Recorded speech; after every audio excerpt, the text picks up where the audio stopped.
The first fire didn't catch anyone's attention. Not at first. A single, isolated blaze in the hills of Los Angeles was hardly newsworthy in a city accustomed to wildfires.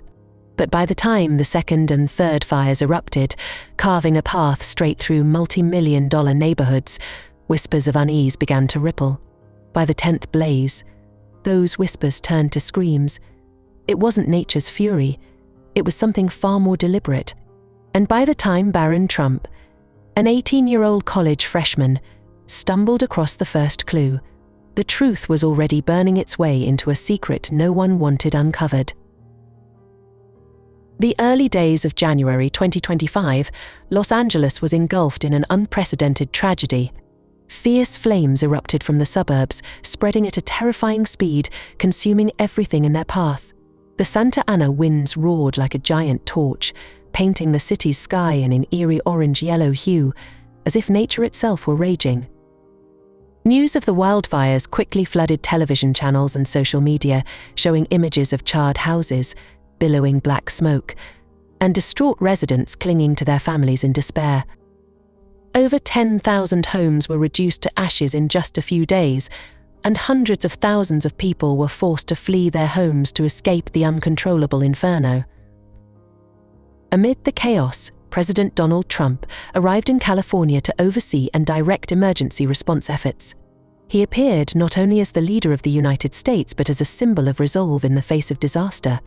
Accompanying him on this trip was his youngest son, Barron Trump, who had just turned a university student majoring in data science at New York University.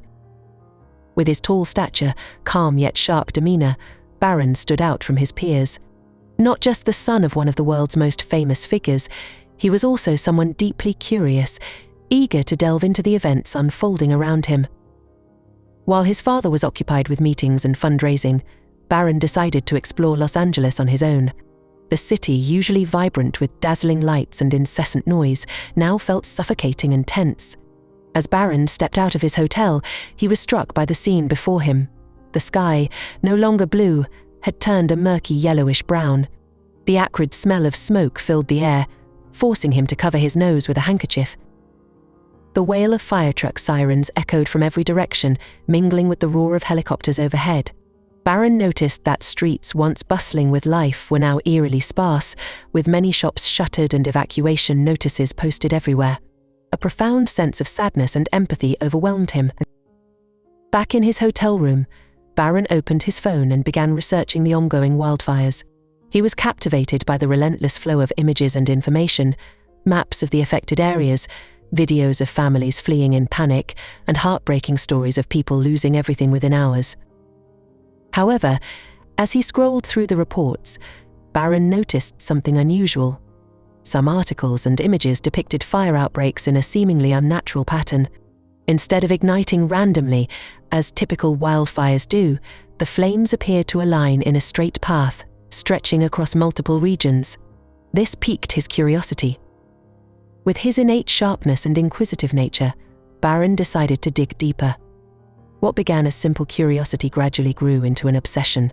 He couldn't stop asking himself, was this truly a natural disaster, or was there something more sinister behind the flames devouring the city? Determined to find answers, Barron put on his coat and stepped out into the night. Let us know which city you're watching this video from, and let's join together in praying for Los Angeles before we continue with the story. Be sure to watch until the end for an unexpected and exciting twist. At the Santa Monica Evacuation Center, Barron Trump walked into a scene of chaos and raw emotion. Dozens of families crowded into makeshift rows of chairs, their faces etched with exhaustion and despair. Children screamed in fear, while adults tried to maintain composure amid the turmoil. The lingering smell of smoke in the air made the harshness of the disaster even more tangible for Barron. Amid the bustling crowd, Barron noticed a group of firefighters resting in a corner. One of them stood out. His sun-tanned face carried an expression of concern, but also seasoned experience, and his firefighting uniform was smeared with soot. He was telling a story to a few people gathered around him, and his voice made Barron pause to listen. "These fires aren't natural," the firefighter, who introduced himself as Jack, said in a low, steady voice. They're breaking out in places no one would expect, like someone deliberately picked each spot to ignite.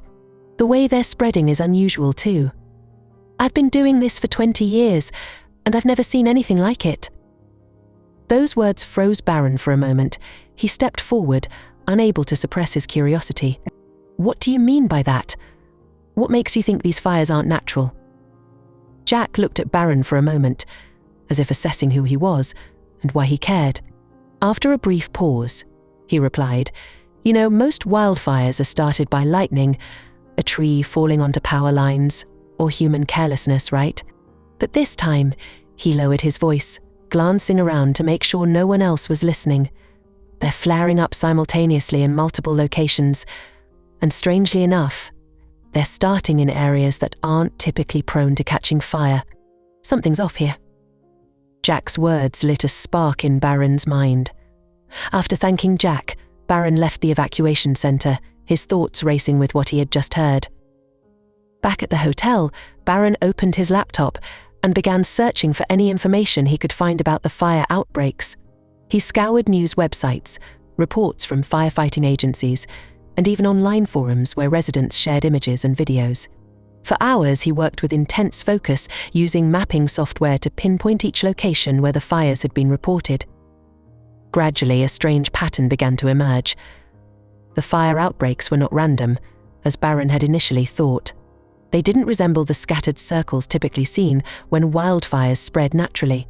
Instead, the fire points nearly formed a straight line stretching across multiple areas, from the outskirts of Los Angeles to the upscale neighborhoods near Malibu.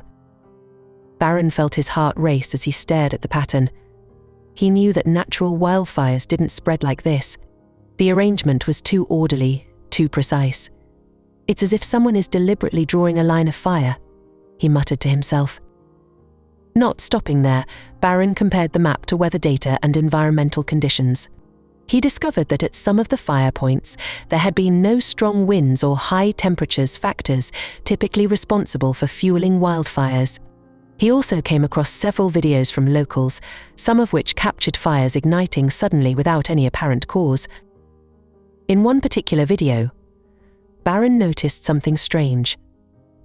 A small, bright dot like an object falling from above appeared for a few seconds before the fire erupted. Though the video was blurry and brief, it reinforced Barron's sense that something was amiss. He felt a surge of adrenaline. This was no longer baseless speculation.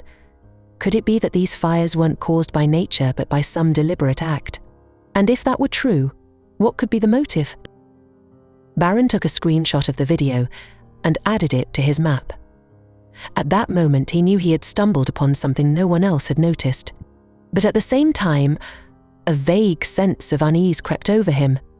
If this truly was a conspiracy, was he risking too much by delving into it? When Barron shared his findings with his family, the atmosphere grew tense. Donald Trump, with his seasoned experience in politics and business, looked at Barron with a serious expression. "You need to be very careful," he cautioned, his voice deep and commanding. "If you're right, this could be dangerous. Don't do anything reckless."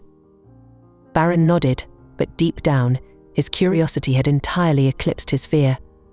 He couldn't let what he had discovered go unnoticed. After dinner, when everyone had retreated to rest, Barron returned to his laptop. As he scrolled through online forums discussing the fires, Barron received a video from an anonymous account. The video was only a few seconds long, and the quality was poor, but it immediately made his heart race. In the footage, a small, glowing object fell from above near an area close to Pasadena. Seconds later, a fire erupted, spreading quickly as if fueled by something highly flammable. Barron replayed the video repeatedly, analyzing each frame. He noticed that the glowing object moved smoothly, unlike any natural phenomenon. The sense that this was a deliberate act grew stronger within him. Could this be a remotely controlled device? Barron wondered aloud. He immediately began searching for more information, but this time his focus shifted to companies operating in the affected areas. Drawing from his background in a family with deep roots in real estate, Barron used both logic and intuition to narrow down potential leads. After hours of poring over public records, Barron uncovered a notable name: Redwood Horizons. This real estate corporation had quietly purchased numerous properties in the wildfire-affected areas. Strangely, these transactions had taken place just before the fires occurred. Even more peculiar, the prices paid for the plots were significantly above market value, a rare occurrence in regions prone to natural disasters. A chill ran down Barron's spine. Why would anyone spend so much money on these properties at random, or was it all part of a plot? He meticulously documented all the information he found, from the list of transactions and Redwood Horizons' name to the individuals associated with the corporation. However, Barron realized he couldn't proceed much further without help. He thought of Rachel Whitmore, a renowned investigative journalist known for exposing major corporate scandals. Barron sent an email to Rachel, summarizing his findings and including the video from the online forum. To his surprise, Rachel responded within an hour. She agreed to meet him at a small cafe in downtown Los Angeles. Rachel, a sharp-looking woman in her 40s with piercing eyes and a commanding presence, listened intently as Barron laid out his discoveries. "Are you sure?" Rachel asked, her tone serious. "If what you're saying is true, we're talking about a massive conspiracy, one that might involve powerful players." "I'm certain," Barron replied. "We need to uncover the truth." Rachel promised to support Barron.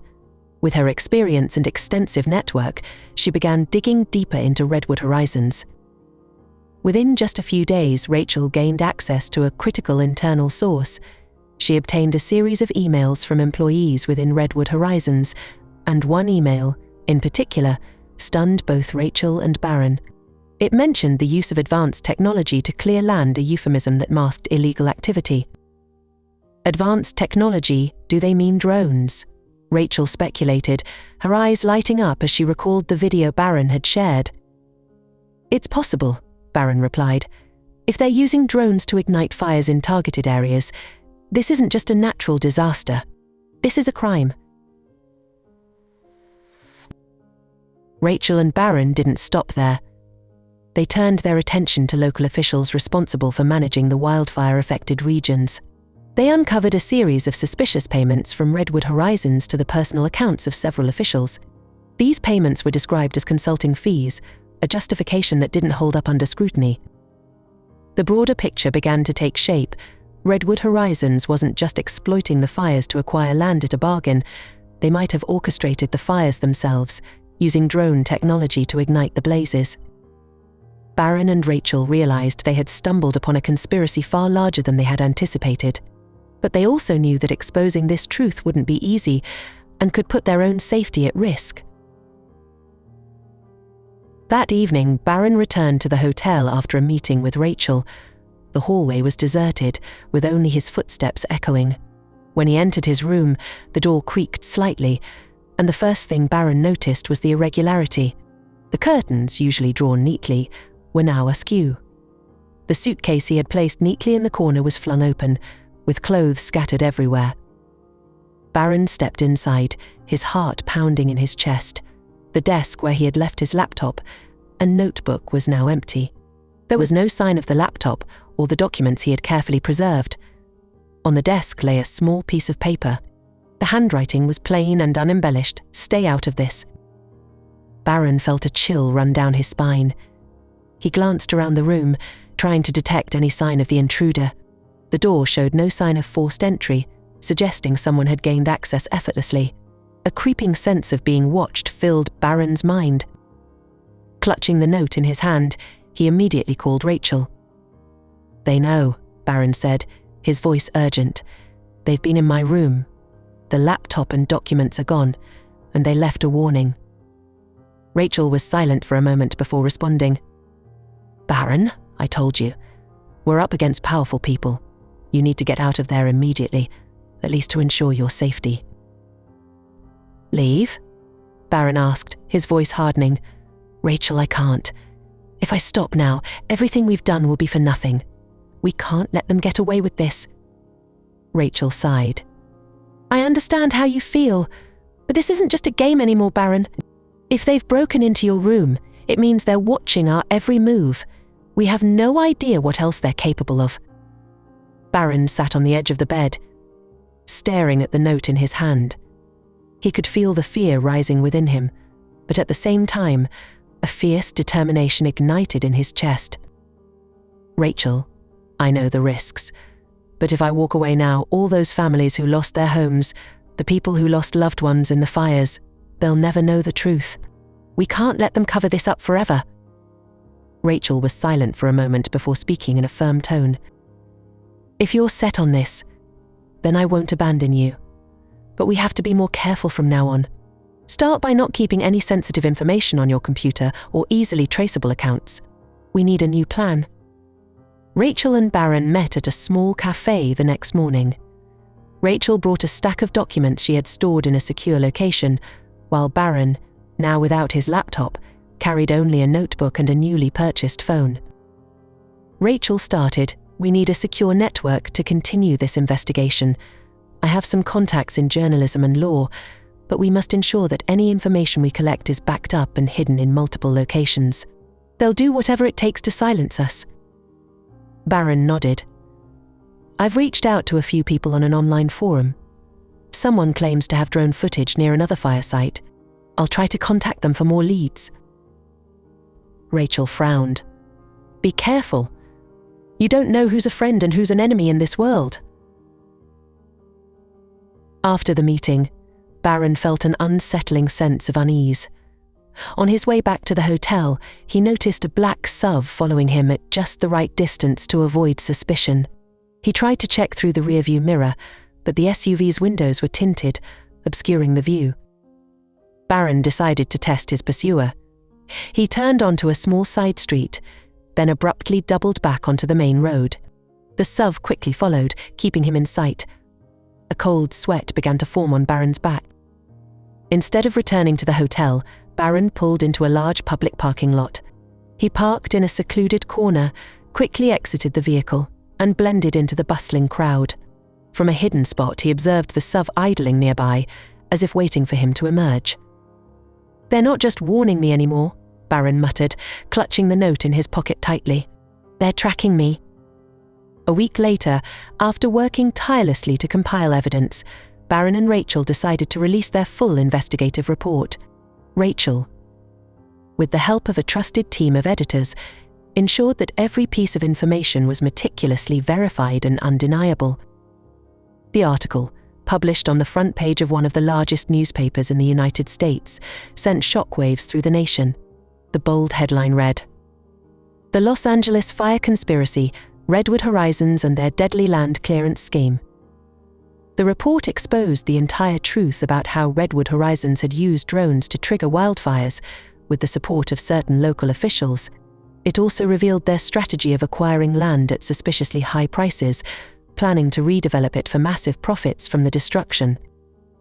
The article included internal emails, drone footage, and lists of bribes.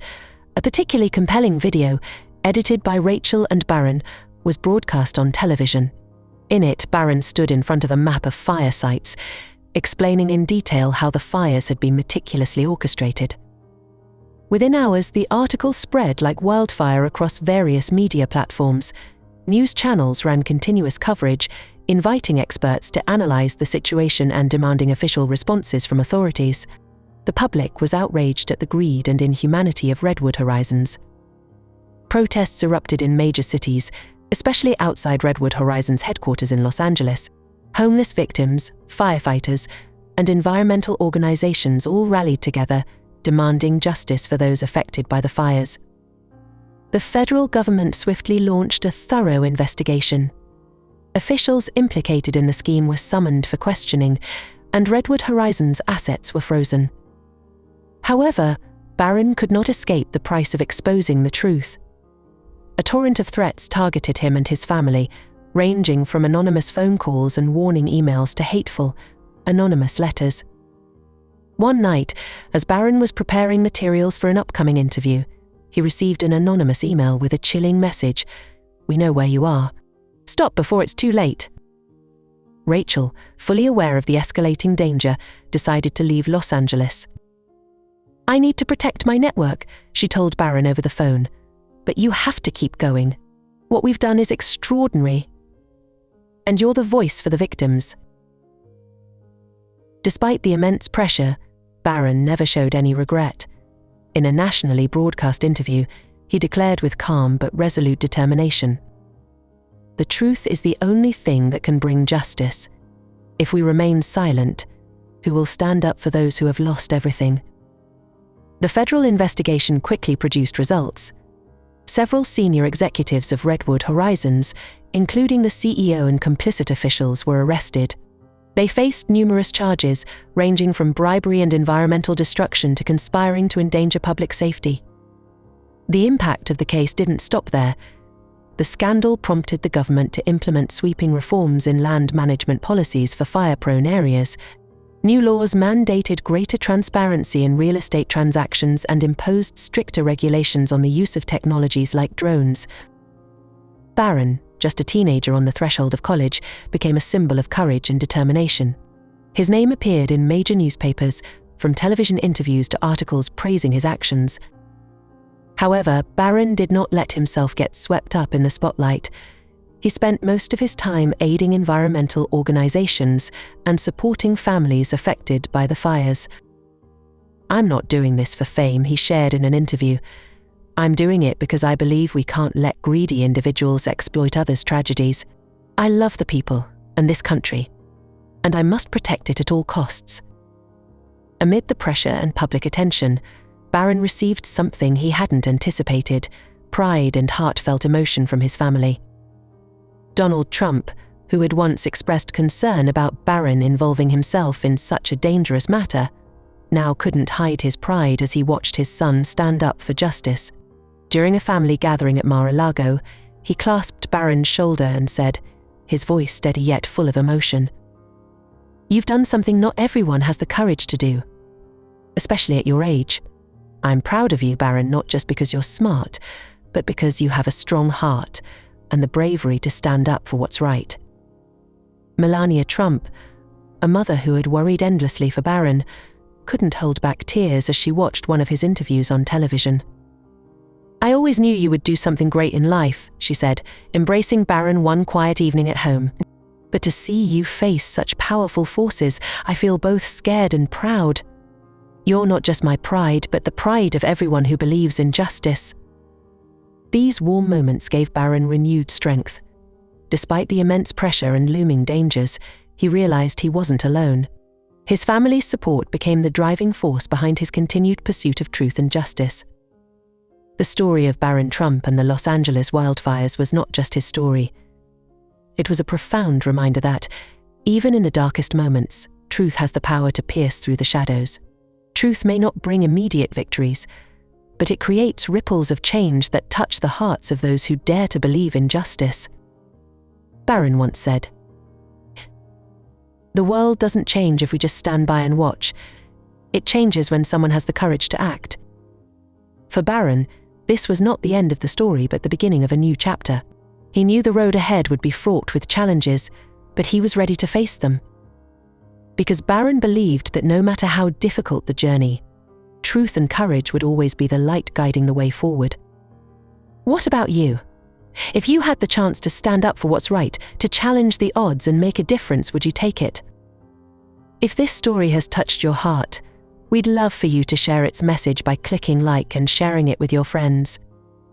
Help us reach our first milestone of 1,000 subscribers. It truly means the world to us, and will allow us to create more meaningful stories just for you. Thank you for watching, and see you in the next story.